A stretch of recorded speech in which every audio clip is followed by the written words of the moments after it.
కార్యక్రమం అనేటువంటిది కాకుండా దైవం మానుష రూపేణ భగవంతుడు ప్రత్యక్షంగా మన దగ్గరకు వచ్చి దర్శనం ఇవ్వడు.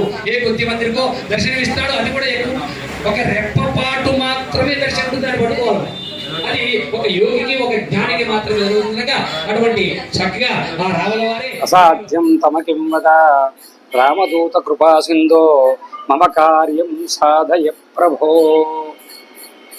27 మార్చ్ 2026 శ్రీమద్ అభయాంజనేయ స్వామి దేవస్థానం రాపర్తినగర్ బైపాస్ రోడ్ ఖమ్మం నందు మన దేవాలయ ప్రాంగణంలో ప్రతి సంవత్సరం లాగానే మార్చి 27వ తారీఖు రోజున కూడా శ్రీ సీతారామచంద్రమూర్తి స్వామి వారి యొక్క కళ్యాణ మహోత్సవం అత్యంత వైభవంగా జరపడం అనేటువంటిది గత 20 సంవత్సరాలుగా ఈ కార్యక్రమాన్ని నిర్వర్తిస్తూ వస్తూ ఉన్నాం. అందులో భాగంగా 50 మంది ఖమ్మం పట్టణ భక్త మహాశ్రేయులంతా కూడా ఇటువంటి కార్యక్రమాన్ని తిలకించి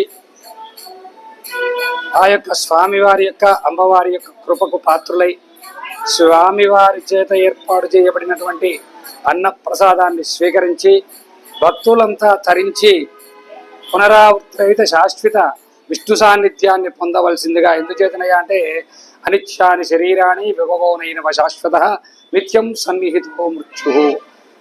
84 లక్షల రకాల జీవకోటిలో మానవ జన్మ అనేటువంటిది అతి ముఖ్యమైన జన్మ కనుక ఇటువంటి మానవ జన్మ ఎత్తినప్పుడే తరించాలి కనుక ఆ తరించడం అనేటువంటిది ఇటువంటి దైవ కార్యక్రమాల్లో పాల్గొని సేవ ద్వారా భగవంతుడి యొక్క కార్యక్రమాన్ని తిలకించడం ద్వారా భగవంతుడి యొక్క ప్రసాదాన్ని స్వీకరించడం ద్వారా చక్కగా స్వీకరించడం ద్వారా తరిస్తారు అని మనకు ఇతిహాస పురాణ గ్రంథాలు తెలియజేస్తున్నాయి కనుక 50 మంది భక్తులు కూడా అత్యధిక సంఖ్యలో పాల్గొని ఈ కార్యక్రమాన్ని చక్కగా జయప్రదం చేయాలి అని ఆలయ నిర్వాహకులుగా కోరుకుంటున్నాం. జై శ్రీరామ్, సీతారాం.